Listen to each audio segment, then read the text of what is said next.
Bien, seguimos en esta segunda parte.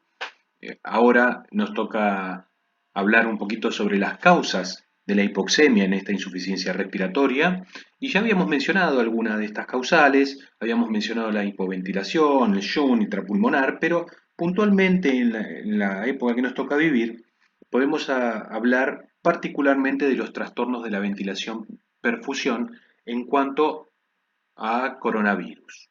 Imaginemos que ese coronavirus ya ingresó al cuerpo, ya estamos en presencia de ese virus y tenemos un trastorno en la ventilación perfusión. Ok, ¿cómo es que tenemos este trastorno? Bueno, una de las teorías fue descrita en este paper en la revista Circulation, hará unos 2 meses aproximadamente, y una segunda teoría, ya un poquito, tal vez un poco más elaborada, fue descrita en este segundo paper. Ya observan que son revistas diferentes, pero vamos a hablar un poquito de esto. En el primero de ellos se menciona la alteración de los cuerpos carotídeos en el sensado de los distintos niveles de oxígeno que puede tener el cuerpo con coronavirus.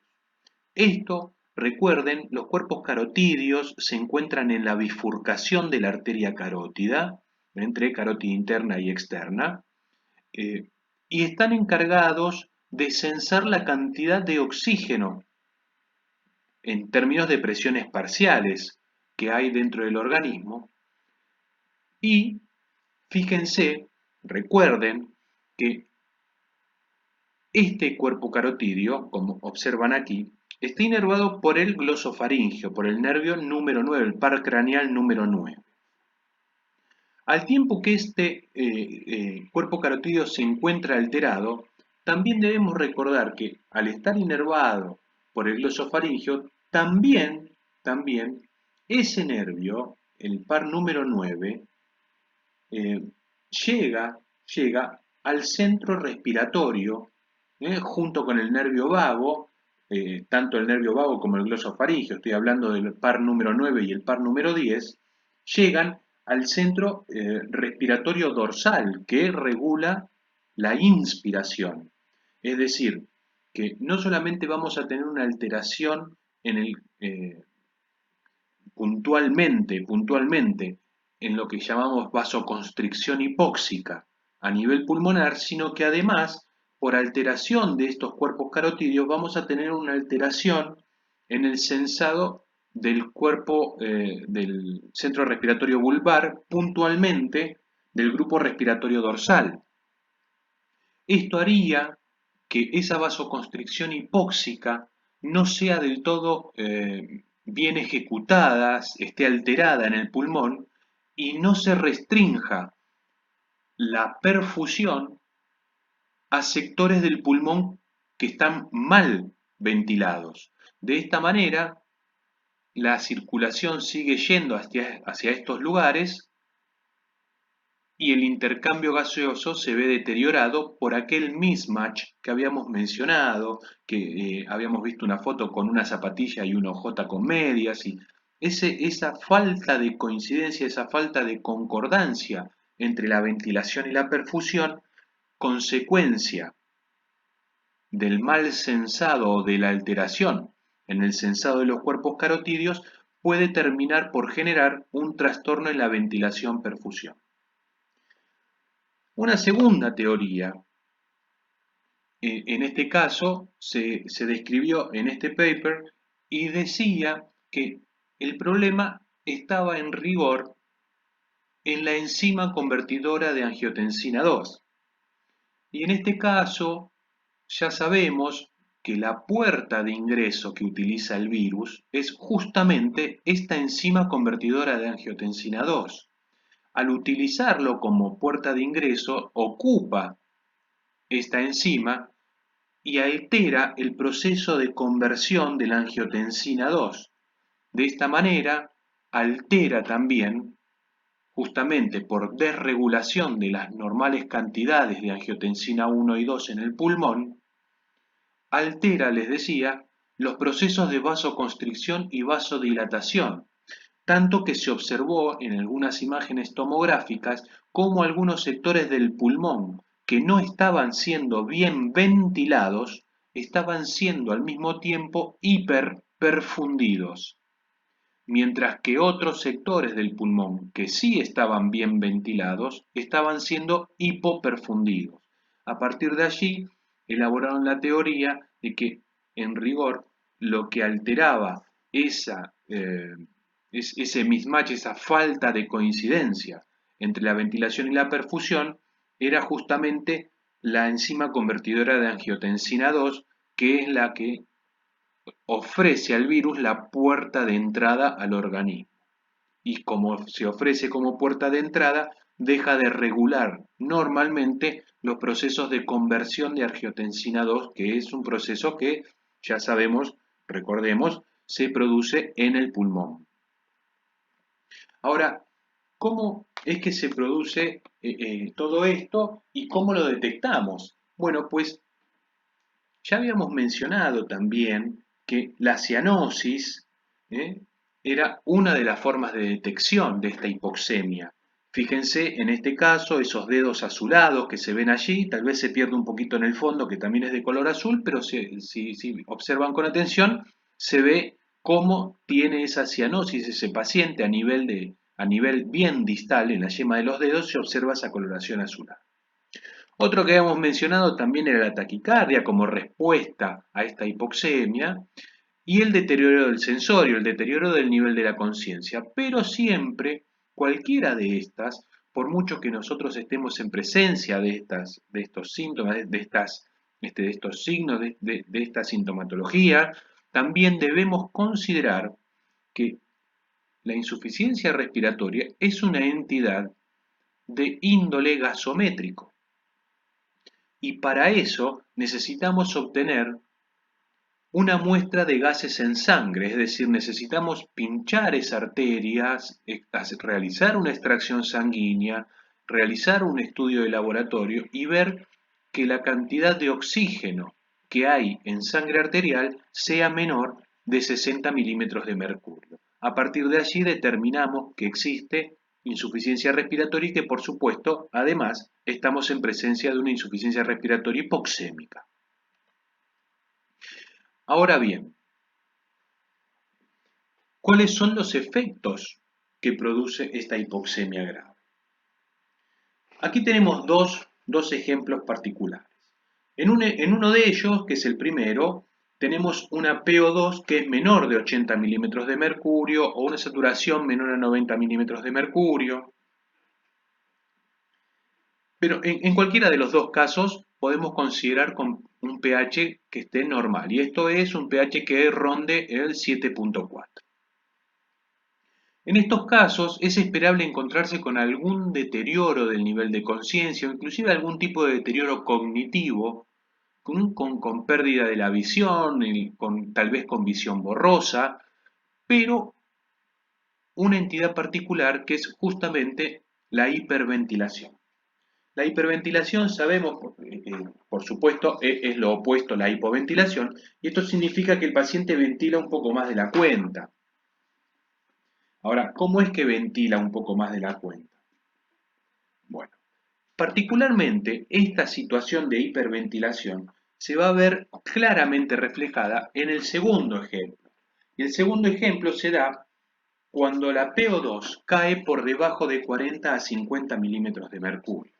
Eso es un caso un poco más grave, ya es una hipoxemia, no sé si decir grave, sino decir severa, una hipoxemia mucho más importante, mucho más aún, donde las características con las que observamos esta situación son bien diferentes. Fíjense que aparece ya un dolor de cabeza intenso, que llamamos cefalea, hemorragias, inclusive hasta puede aparecer hipertensión, pero son casos en los cuales se ve con más frecuencia y mucho más intenso la hiperventilación. Y esto viene relacionado con los canales de sodio-potasio voltaje dependientes. Cuando esos canales se ven estimulados, se ven alterados por una presencia de presión parcial de oxígeno en sangre arterial muy reducida, y estamos hablando por debajo de los 50 milímetros de mercurio, hay algunos canales que se cierran y no permiten el correcto intercambio de iones entre el interior y el exterior celular. Lo que termina sucediendo es la liberación de acetilcolina, la liberación de ATP, que terminan por estimular las fibras nerviosas que llegan hacia el centro respiratorio, que puntualmente llegan a lo que llamamos la zona quimiosensible. Entonces, se ve estimulada la respiración, la ventilación, no solamente por la presencia de la CO2, que ya sabemos es el principal estimulante de la ventilación, no por sí mismo, la CO2 en sí misma como tal no estimula la ventilación, sino que lo hace a través de su conjunción con el agua, forman compuestos químicos que atraviesan mucho mejor la barrera hematoencefálica y finalmente terminan disociándose esos elementos en un hidrogenión y bicarbonato, y es justamente el protón, el hidrogenión, el que termina por estimular el centro respiratorio y generar la ventilación, pero este es un proceso bien diferente. Lo que está sucediendo aquí es la estimulación de las fibras nerviosas que llegan al centro respiratorio justamente por la acetilcolina, el ATP que es liberado de las células por alteración del intercambio iónico normal secundario al cierre de los canales de sodio, potasio, voltaje dependientes. Y esto sucede en presencia de una PO2 muy reducida. Siguiendo, vamos ahora a ver las causas no de la hipoxemia, sino de la hipercapnia, es decir, la otra parte de la insuficiencia respiratoria. Cuando hablamos de hipercapnia, estamos hablando de una cantidad de CO2 en el organismo que supera los 45 milímetros de mercurio. Y ya dijimos que esa hipercapnia o la concentración, digamos, de dióxido de carbono depende de modo inversamente proporcional a la ventilación alveolar, de manera que una hipoventilación no va a tener como consecuencia sino la hipercapnia. También nos podemos encontrar con una desigualdad BQ. Recuerden que puede existir la posibilidad de un shunt intrapulmonar, y esto es cuando hay sectores que no están ventilados, pero sí están perfundidos, y eso se llama shunt, y no deja de ser una alteración en la BQ. O también podemos estar en presencia de una mal utilización del oxígeno como herramienta terapéutica, o, por supuesto, como veníamos explicando hasta hace unos minutos, la disminución de la vasoconstricción hipóxica como consecuencia de una alteración en el sensado de los cuerpos carotídeos, por ejemplo. Ahora, particular interés reviste el punto número 3, que es el uso imprudente de la oxigenoterapia. Hay un caso muy especial, muy particular e interesante que sucede con los pacientes que tienen EPOC. Estos pacientes son pacientes que viven con insuficiencia respiratoria, muchas veces de tipo mixta, esto es, que tienen tanto insuficiencia respiratoria hipoxémica como insuficiencia respiratoria hipercápnica. Esto se va generando a lo largo del tiempo, no es una situación que se produzca de un día para el otro, y el organismo permanentemente va encontrando su equilibrio, inclusive hasta tiene algunas alteraciones a nivel metabólico, se comienza a retener un poco más de bicarbonato de la cuenta, entonces es esperable encontrarse con valores de bicarbonato alterados por encima de los valores normales en estos pacientes y por supuesto menos cantidad de oxígeno de lo normal y más cantidad de dióxido de carbono.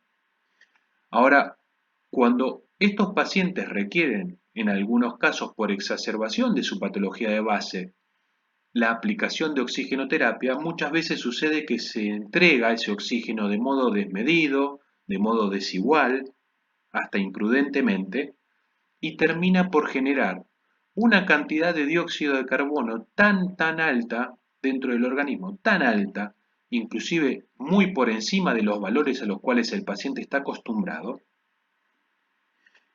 que terminan por producir un deterioro del sensorio. Es decir, es lo que llamamos un deterioro del sensorio por hipercapnia. Pero cuando uno le observa los valores de oxígeno, también se encuentra con que esos valores de oxígeno son altísimos. Ahora, ¿qué es lo que sucedió aquí? Lo que sucedió es bastante simple y esto es así. Ese cuerpo, ese organismo, está acostumbrado a recibir X cantidad de oxígeno que respira del aire ambiente. Por distintos motivos, algunos sectores del pulmón no comenzaron a ventilar correctamente, entonces perdieron esa ventilación y por vasoconstricción hipoxémica, es decir, en presencia de muy poco oxígeno, el organismo fue cerrando los capilares que iban hacia ese sector y redireccionando la sangre hacia los sectores del pulmón que sí estaban correctamente ventilados. Cuando uno entrega oxígeno de manera desmedida, de manera desproporcionada, el cuerpo de ese señor no interpreta que hay alguien desde afuera que está entregando oxígeno de manera desproporcionada. Lo que interpreta es que en este momento hay muchísima más disponibilidad de oxígeno. Entonces, lo que hace es pensar que esa disponibilidad de oxígeno excesiva es consecuencia de que nuevamente se abrieron aquellos sectores que estaban ventilando mal. Entonces, hay más oxígeno. Lo que en rigor sucede es que los sectores esos no se abrieron, siguen sin ventilar correctamente, pero nosotros estamos entregando oxígeno en demasía. Como consecuencia de esta interpretación errónea del organismo, la sangre que inicialmente se había desviado y se había redireccionado hacia los sectores que estaban bien ventilados, vuelve a dirigirse hacia los sectores que iban originalmente. De modo que ahora la situación es muy diferente. Ahora hay perfusión en los lugares del pulmón que están bien ventilados y hay perfusión en los lugares del pulmón que están mal ventilados. Y como están mal ventilados y la perfusión está yendo hacia ese lugar, se incrementa de modo desmedido el shunt intrapulmonar, de manera que ese paciente va a tener muchísima más cantidad de dióxido de carbono de lo que tenía porque está mandando sangre para intercambiar dióxido de carbono hacia lugares donde no puede intercambiar, con lo cual incrementa la admisión venosa de dióxido de carbono, pero al mismo tiempo, en los lugares que sí está bien ventilado, hay tanta cantidad de oxígeno que el oxígeno por gradiente de presión pasa hacia la sangre arterial y nos encontramos con un paciente que tiene altísimos valores de oxemia y al mismo tiempo altísimos valores de dióxido de carbono. Entonces, lo que está sucediendo aquí es que nosotros, mediante la administración imprudente del oxígeno, le estamos generando un aumento del shunt intrapulmonar y una hipercapnia por entregarle demasiada cantidad de oxígeno. Así que vamos a hablar ahora de los efectos de la hipercapnia. En algunos casos, esta hipercapnia puede venir con una hipoxemia asociada, ¿no? En esos casos, vamos a observar que el flujo sanguíneo cerebral va a incrementarse, justamente a propósito de esa hipercapnia de la que estamos hablando. El flujo sanguíneo cerebral se incrementa porque existe lo que llamamos la autorregulación. El cuerpo entiende que allí hay hipoventilación, algo está pasando y lo primero que hace es incrementar el flujo sanguíneo hacia el sistema nervioso central. Esto puede derivar, por ejemplo, en dolores de cabeza intenso, que ya habíamos mencionado, en cefaleas, en aumento de la presión intracraniana, en edema de papila, pero son consecuencia todas estas de un incremento del flujo sanguíneo cerebral. Ahora, al mismo tiempo, también podemos observar que si existe asociada una hipoxemia, es normal que el paciente presente excitación psicomotriz o que presente, por ejemplo, lo que llamamos flapping o asterixis. Esto es la imposibilidad de sostener la extensión de la muñeca ante el pedido. Uno le pide al paciente que sostenga la muñeca extendida, como se ve en esta parte de la gráfica, le pide que sostenga la muñeca en esta posición y el paciente no puede realizarlo, es imposible para él realizarlo, entonces la muñeca cae. Pero como uno le solicita que la levante, nuevamente la vuelve a levantar y nuevamente vuelve a caer y vuelve a levantar y vuelve a caer. Eso se llama asterixis o flapping. Es bien característico de una hipercapnia marcada. Otras de las cosas que puede presentar estos pacientes puede ser la disartria, ¿no? La imposibilidad de hablar correctamente, o los temblores o la obnubilación. Cualquiera de ellas pueden estar presentes, son efectos que produce la hipercamia, sobre todo, si tienen asociado una hipoxemia. Ahora bien, la hipercapnia también puede venir a propósito de una fatiga en el diafragma. Ya habíamos mencionado algunos casos en los cuales el diafragma puede funcionar no del todo bien y generar hipercapnia. Entonces, sabemos que si el diafragma no funciona bien, esa insuficiencia respiratoria puede empeorar aún más todavía. Ahora, recuerden que el diafragma está compuesto por fibras que son lentas. El diafragma es un músculo que está permanentemente en trabajo, permanentemente trabaja. Nosotros respiramos las 24 horas del día, todos los días.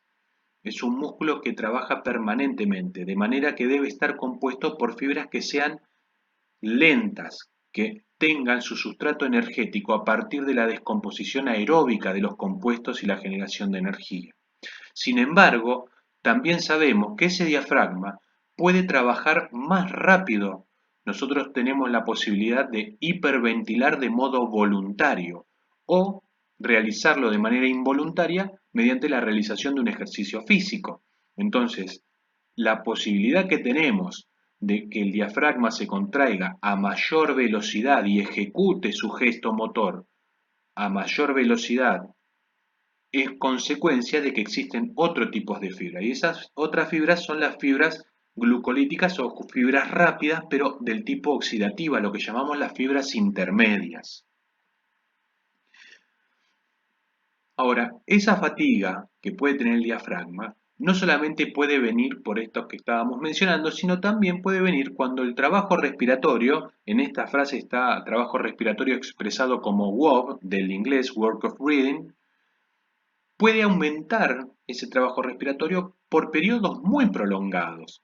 Puede ser causa de diversas etiologías, pero, por ejemplo, nosotros podemos medirlo eso mediante lo que llamamos un diagrama de Campbell o el análisis pormenorizado de el trabajo respiratorio mediante el producto presión-tiempo. Y de alguna manera, este producto presión-tiempo lo que nos está marcando es cuál es el consumo de oxígeno que tiene ese diafragma.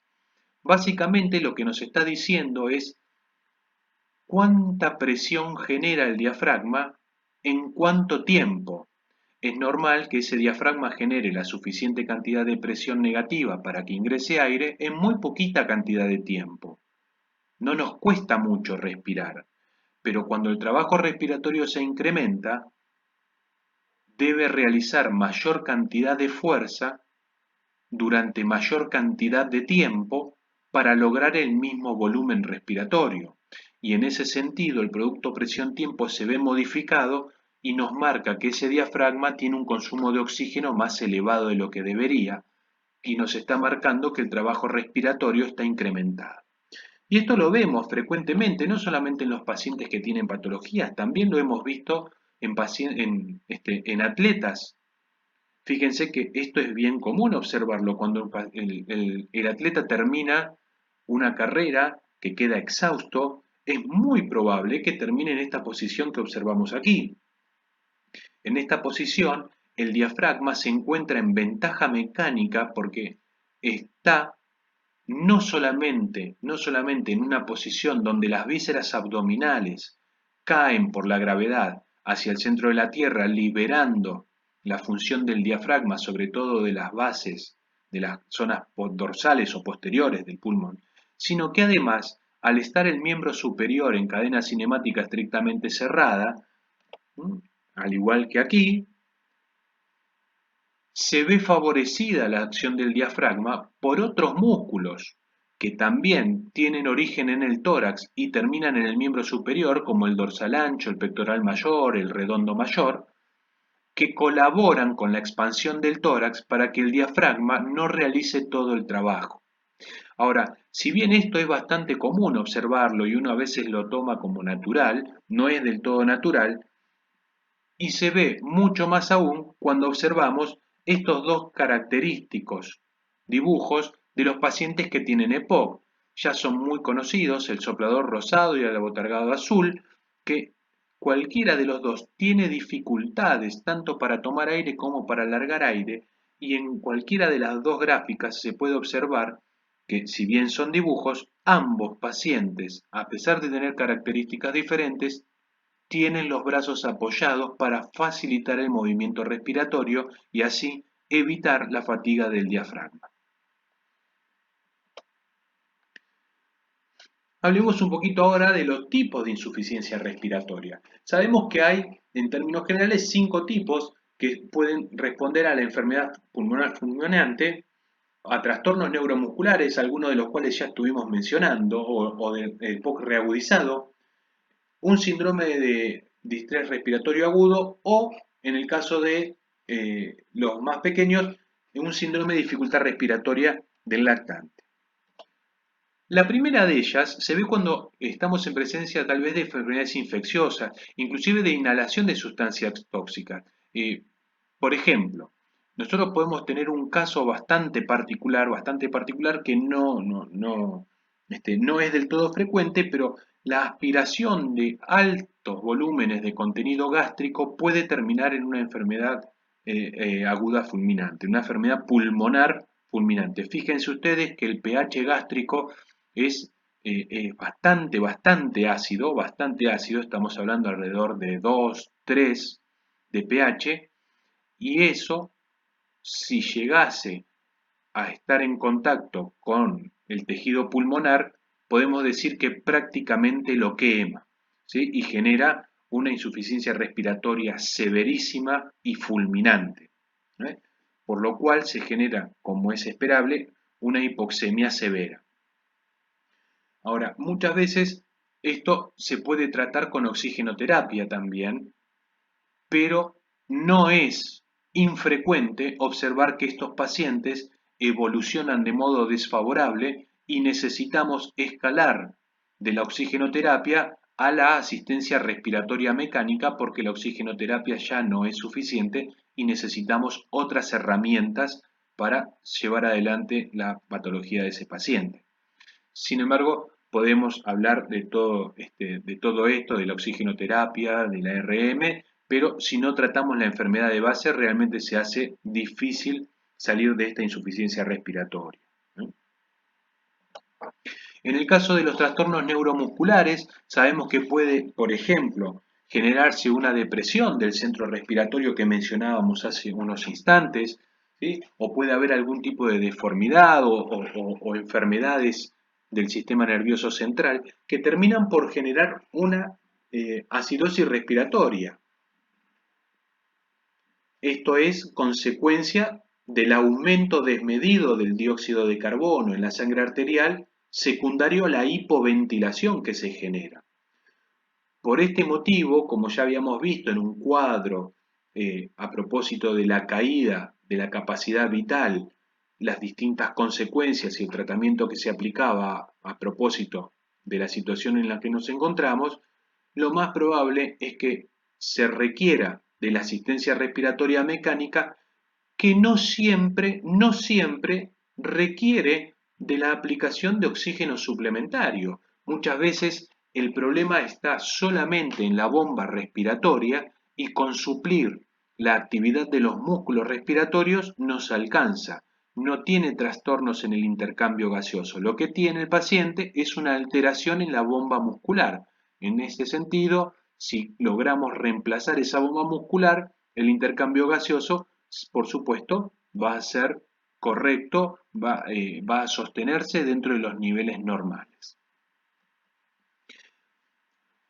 Otra de las situaciones puede ser la de un EPOC reagudizado. Ya mencionábamos hace un minuto cómo un EPOC reagudizado maltratado con la aplicación de oxígeno suplementario en cantidades desmedidas podía empeorar su situación. Y algunas de las enfermedades que se ven este, eh, perjudicadas por la administración del oxígeno suplementario de modo desmedido son la bronquitis crónica, el enfisema, ¿no? La fibrosis quística, pero eh, esa hipoxemia o la hipercapnia que se le va generando se va haciendo cada día un poquito peor, cada día va empeorando y por eso es que mencionaba que son pacientes que también tienen una alteración del medio interno, justamente porque ese agravamiento gradual, ese agravamiento progresivo que se va observando,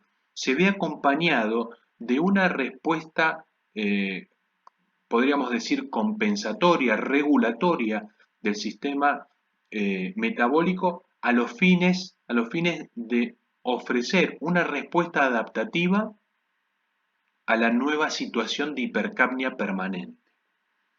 ¿Mm?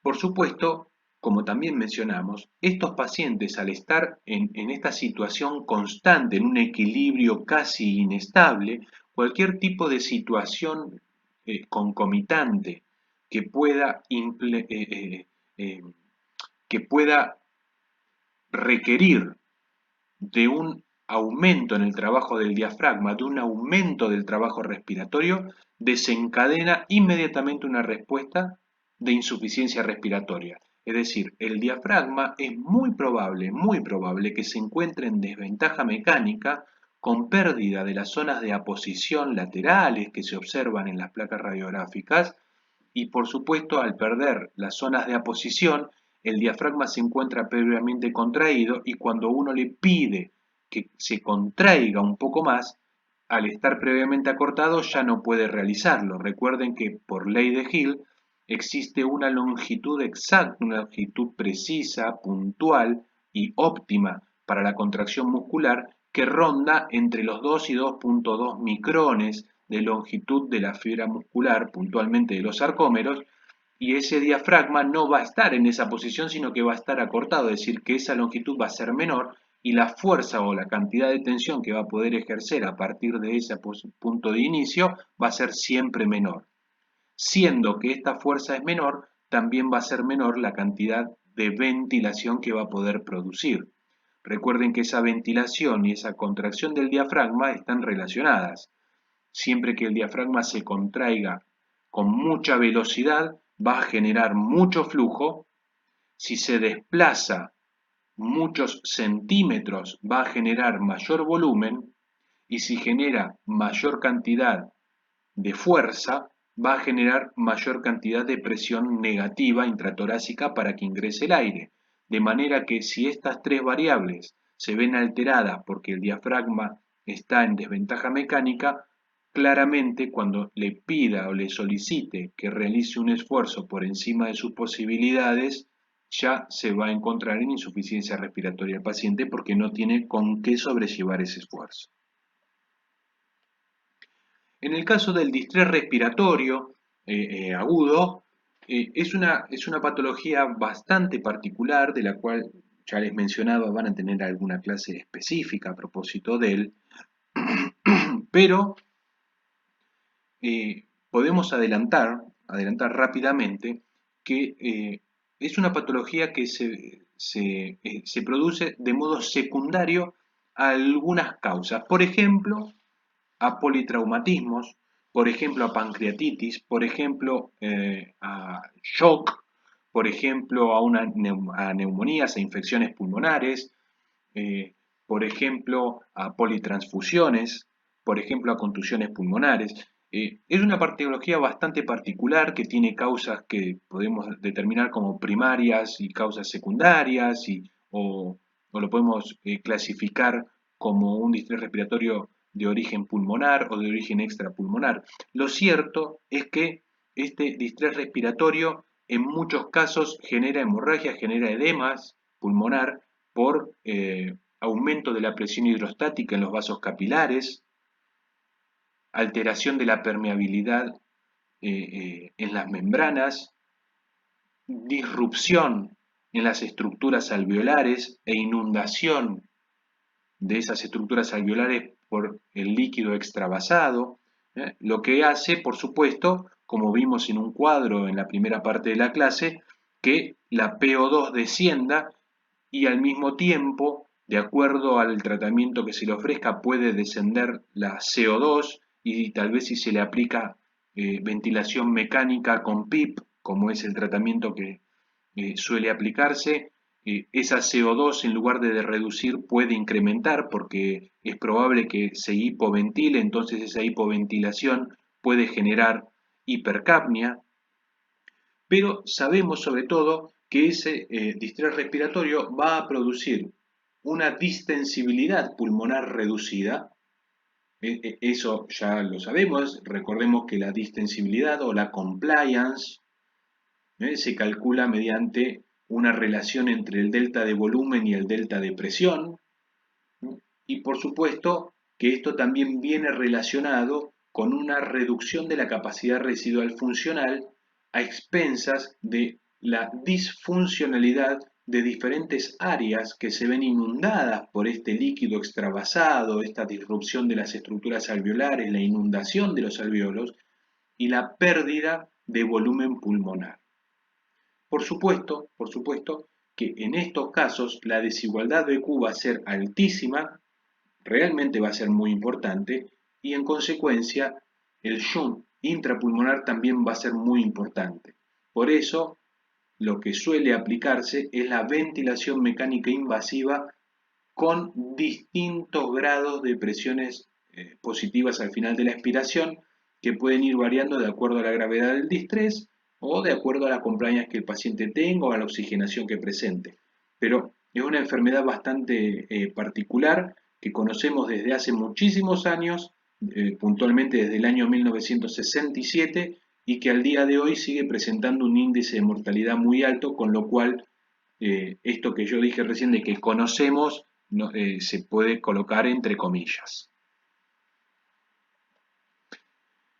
De modo que, vamos, para ir terminando, debemos tener en cuenta, para considerar las insuficiencias respiratorias, que podemos tratar de llevar adelante terapéuticas que nos posibiliten el tratamiento de esa insuficiencia respiratoria. Podemos tratar de combatir esa insuficiencia respiratoria para que el paciente esté un poco mejor, para que el paciente no tenga una hipercapnia desmedida, para que no tenga una hipoxemia desmedida. Sin embargo, también debemos considerar que cuando la situación está, como podemos decir de modo metafórico, prendida a fuego, nosotros no podemos solamente intentar apagar el incendio. Porque apagar el incendio no nos garantiza absolutamente nada si nosotros no atacamos la causa del problema. Quiero decir con esto que podemos ser los mejores bomberos para apagar incendios forestales, pero si no detenemos a la persona que está fumando y que tira los cigarrillos dentro de la selva, dentro del bosque, el incendio se va a seguir produciendo y nosotros no vamos a tener más que mirar lo que queda después del incendio. Esto es todo lo que vamos a poder hacer si nosotros no tratamos la patología de base. Es decir, si no atendemos a cuáles son las causas que generan esa insuficiencia respiratoria. No importa si es del tipo 1, del tipo 2, si es mixta, eso no importa. Si nosotros no atendemos a la causa que genera la insuficiencia respiratoria, podemos tratar la insuficiencia respiratoria, pero si no tratamos la causa, nos vamos a quedar observando este paisaje porque nos vamos a ver dedicados solamente a apagar el fuego, pero no tratamos la causa que desencadenó esa insuficiencia respiratoria y va a seguir avanzando y no va a quedar más que esto que observamos aquí. De manera que tratar la causa primaria de la enfermedad pasa a ser una premisa muy importante del tratamiento. Finalmente, vale recordar, en estos casos, que la insuficiencia respiratoria, como ya vimos anteriormente, no es solamente consecuencia de que el intercambio gaseoso está alterado o que puedo tener una alteración en la ventilación-perfusión o que puedo tener un trastorno en la difusión o que me encuentro en una ciudad como la ciudad de La Paz, o que estoy escalando el Everest. No es solo esto. También puede ser consecuencia de una alteración en la bomba ventilatoria. También puede ser consecuencia de una enfermedad neuromuscular. También puede ser consecuencia de una deformidad torácica. También puede ser consecuencia de un deterioro del sensorio por traumatismo cráneoencefálico, que termina por generar una hipoventilación por deterioro del nivel de la conciencia y en consecuencia una actividad diafragmática reducida. Y como la actividad diafragmática está reducida, la ventilación está reducida. Lo cierto es que cualquiera de estas pueden ser causas de la insuficiencia respiratoria, pero también es importante recordar que cualquiera de estos mecanismos pueden coexistir al mismo tiempo. Puedo tener dos causas al mismo tiempo. Puedo tener un paciente que vive en La Paz, Bolivia, y que al mismo tiempo tiene una enfermedad neuromuscular.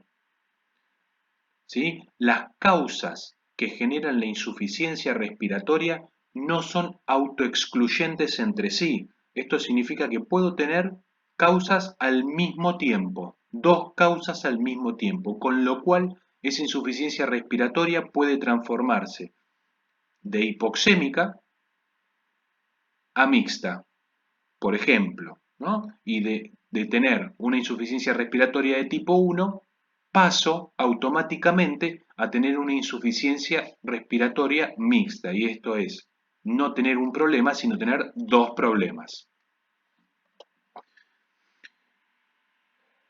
Bien, espero que haya quedado claro esta exposición.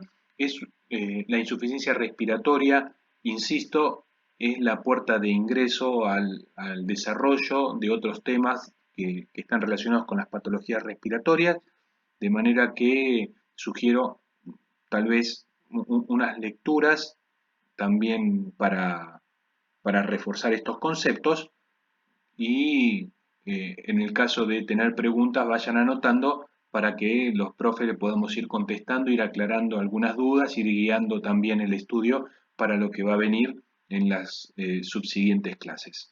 Espero les haya gustado, nos vemos en la próxima presentación.